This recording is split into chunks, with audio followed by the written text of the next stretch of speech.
आपको क्या लगता है कि कौन सा इंसान शक्तिशाली है? क्या वो इंसान शक्तिशाली है जो आर्गुमेंट करके जीतता है? क्या वो इंसान शक्तिशाली है जो बॉडी बिल्डर है? क्या वो इंसान शक्तिशाली है जिसके पास अंधा पैसा है?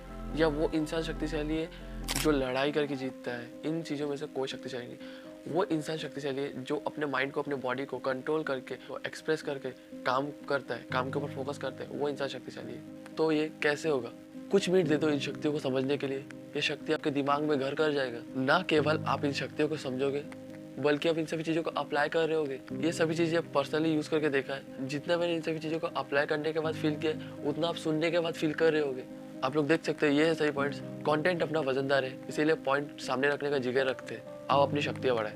फर्स्ट, आपको अपनी लिमिट पता होनी चाहिए। एक योद्धा को अपनी लिमिट पता होती है। आपको आपकी एनर्जी एंड स्किल बस एक दूरी तक ले जा सकता है। उसके बाद आपको एक सही वक्त और सही मौके की एडवांटेज लेनी आनी चाहिए। एक तैराक पानी में तैरता है, उसकी एक लिमिट होती है। वो उस पानी में तैरने की ताकत लगाएगा, बहुत ताकत लगाएगा, जिससे बस लहरें उठेंगी और इसी कारण से वो तैर नहीं पाएगा।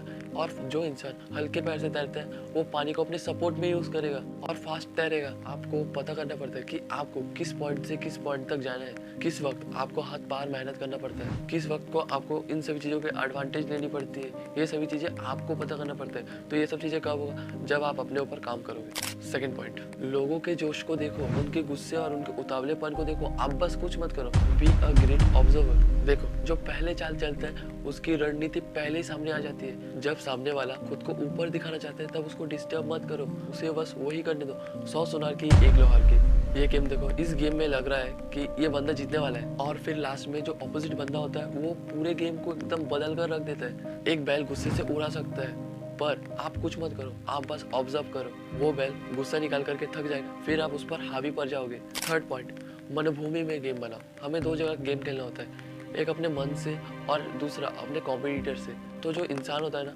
वो सभी चीज़ों से तो जीत जाता है, पर अपने मन से नहीं जीत पाता। तो वो क्यों नहीं कर पाते? आप में से कुछ जितने भी लोगों ने महाभारत देखा होगा, उसमें मामाश्री बताते हैं कि मेरे बच्चे, रणभूमि में युद्ध आरंभ हो उससे पहले मनोभूमि में खेला जाता है। और आप लोगों ने ये देखा होगा कि आपको जिस काम में एफर्ट लगाना पड़ता है, उस काम को हमारा मन बोलता है कि अब बस और नहीं, फिर आप सभी उन काम को टालने लगते हो। अगर आप इन सभी चीज़ों को टालते हो, तो आप अपने मनभूमि में गेम का कैसे खेलोगे? आप अपने फील्ड का बाप कैसे बनोगे? तो आपको जैसा भी फील हो, जैसा भी मन हो, आपको काम करना पड़ेगा।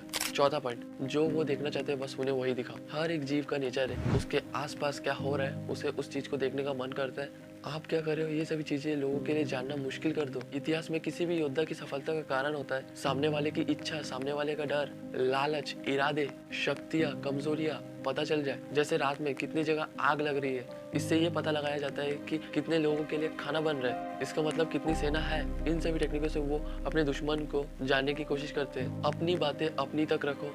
अगर किसी को बताना पड़े तो इमेजिनरी बातें ऐड करके ऐसा बोलो जिससे कि उन लोगों को झूठ ना लगे जो आप बता रहे हो। अगर आप एक इमेजिनरी कहानी बोल करके आप खुद की रक्षा करते हो, तो ये गलत नहीं है, ये सही है, क्योंकि वो आपकी बातें जानकर आपको कमजोर कर देगा। कोहरे में जब कुछ नहीं दिखता, तब आप बहुत अच्छी चाल चल सकते हो, इसीलिए लोगों के लिए कोहरा बनाओ। पांचवा पॉइंट, जो इंसान मैदान में फास्ट डिसीजन लेते हैं उससे लोग डरते हैं। रिसर्च कहती है कि अब तक जितने भी युद्ध जीते गए, इसकी वजह मिली है कि उनके जो सैनिक थे उनको कभी रोबोट नहीं बनाया गया। रोबोट एक ही चीज को सीख करके बहुत अच्छे से करती है, वो खुद से सीख करके कुछ नहीं करती है। एक जैसे चलने वाले लोग जल्दी समझ में आते हैं, एक जानवर सीधे लाइन में हमला करता है, लेकिन मकड़ी अपना जाल बनाकर अपनी शक्तियां बिखेर कर किसी मूर्ख के फंसने का इंतजार करती है। तो आप भी अपनी शक्तियां बिखेर कर आप काम करो और किसी मूर्ख के फंसने का इंतजार करो। छठवां पॉइंट, अपनी जगह बना करके रखो। एक राजा को अपनी जगह पता होती है। अगर कोई भी राजा अपनी राजगद्दी को छोड़ करके चपरासियों के साथ घूमता है या उनके साथ मिलाप करने लगता है, तो राज्य में जितने भी लोग होंगे वो राजा को चपरासियों वाली इज्जत देंगे, और साथ ही उस राजा पर उस चपरासियों का इम्पैक्ट पड़ेगा और उन चपरासियों के हैबिट्स राजा के ऊपर इम्पैक्ट करने लगेगा। आप लोगों ने कई बार ऐसा सुना होगा कि आप जितने भी लोगों के साथ आप घूमते हो, आप उन सभी लोगों के एवरेज बने जा जाते हो। एक योद्धा को खतरनाक क्यों कहा जाता है? क्योंकि लोगों को पता होता है कि ये योद्धा अगर इस खेल में आ गया तो वो आते ही पूरा बवाल मचा देने लगेगा, सबको ऐसे तहस नहस कर देगा। तो सभी को पहले सभी को पता नहीं होता कि इस योद्धा की जगह कौन सी है। ये जगह जो है ना वो खुद से बनानी पड़ती है। अगर आप अपनी जगह को छोड़ करके उल्टे सीधे काम करने लगेगा तो लोगों को भी लगेगा कि ये एकदम हल्का है, इससे कुछ नहीं होगा और लोग आप पर हावी होने लगेंगे। आप उन लोगों के साथ मत घूमिए जो आपके कंपैरिजन में बहुत कम है। आप उन लोगों से घूमिए को आपका औकात पता चलेगा कि आपकी कितनी से कितनी तक जगह है। 7वां पॉइंट, लोगों को अपने ऊपर निर्भर कर दो। हर बिजनेस में जो बिजनेसमैन होता है वो सबसे ज्यादा अपने वर्कर के ऊपर निर्भर होता है, क्योंकि उस बिजनेसमैन को पता होता है ये जो वर्कर्स है यही वो लोग हैं जो मेरे बिजनेस को एकदम ऊंचाई तक ले जा सकते हैं। पर लोग आपके ऊपर कैसे निर्भर होंगे? जब आपकी स्किल बहुत ज़्यादा स्ट्रांग रहेगा। जब आपकी स्किल स्ट्रांग रहेगी तब आपको काम के पास नहीं जाना पड़ेगा, काम आपके पास आएगा। आपका बॉस बुलाएगा आपको। अगर आप किसी भी जगह छोड़ देते हो तो अगर उधर का कोई वर्कर या कोई छोटा मोटा बॉस होता है तो वो आपको बोलेगा कि भाई आप आओ मेरे इधर, आप मेरे इधर काम करो, क्योंकि आपकी स्किल स्ट्रांग है। तो आप कितना भी डिमांड करोगे वो सामने वाला बंदा आपको देगा, क्योंकि आप उसको कुछ प्रॉफिट कमा देने वाले हो। इसलिए आपकी खुद की स्किल डेवलप करो, स्किल को तगड़ा रखो, जिससे कि आपको लोगों के पास ना जाना पड़े, आपको लोगों के ऊपर निर्भर ना होना पड़े, लोग आप पर निर्भर हो। 8वां पॉइंट, छुपे रुस्तम बनो, छोटे छोटे निवाले खाओ। झटके से शक्तिशाली और तेजी से शिखर पर चढ़ने लगोगे तो आप लोगों के निशाने पे आ जाओगे और लोगों के मन में जेलसी पैदा होने लगेगी। आप जिन लोगों के साथ घूमते हो वही लोग आपको गिराने के लिए रणनीतियां बनाने लगेंगे। लोगों के जल्दी से बोलने का फायदा उठाओ, बेबी स्टेप लेते लेते अपना कब्जा बढ़ाओ। इससे आप लोगों के रडार में नहीं आओगे और ना ही कोई आपकी चाल देख पाएगा। और जब तक आपका पूरा कंट्रोल आपके काबू में नहीं आ जाता तब तक चमत्कार को उजागर मत करो। 9वां पॉइंट, आपका ध्यान बड़ी जीत पे होना चाहिए। आपके आसपास घर, ऑफिस, शहर, इंडस्ट्रीज, हर जगह कोई ना कोई चाल चल रहा है और अपने आप को शक्तिशाली बनाने के लिए लोग किसी भी हद तक चले जा सकते हैं, जिससे भले ही आपको हर्ट क्यों ना हो। तो एक बात सुनो, चाहे आप छोटी लड़ाई हार जाओ पर अंत में विराट युद्ध आपको ही जीतना है। धंधे में छोटा लॉस खा लो, उनको लगने दो कि आप हार रहे हो, पर अंत में सबसे मोटा प्रॉफिट आपको ही लेके जाना है। आप छूट मूट लड़ाई हार करके उनको खुश कर दो ताकि वो रुक जाए। अपना विजन बड़ा रखो, अपना लक्ष्य बड़ा रखो, पर बोलना नहीं है किसी को। अब आप में से कुछ लोग बोलोगे कि भाई हमारा जो गोल है वो तो बहुत ज़्यादा बड़ा है, हमें लगता है कि यार हम इस चीज़ को अचीव कर पाएंगे कि नहीं, ये भी हमें लगता है। तो भाई आप सभी को पहले एक बात बता देता हूँ कि जो लक्ष्य होता है, जो गोल होता है, वो वास्तविक दुनिया से कनेक्टेड होना चाहिए।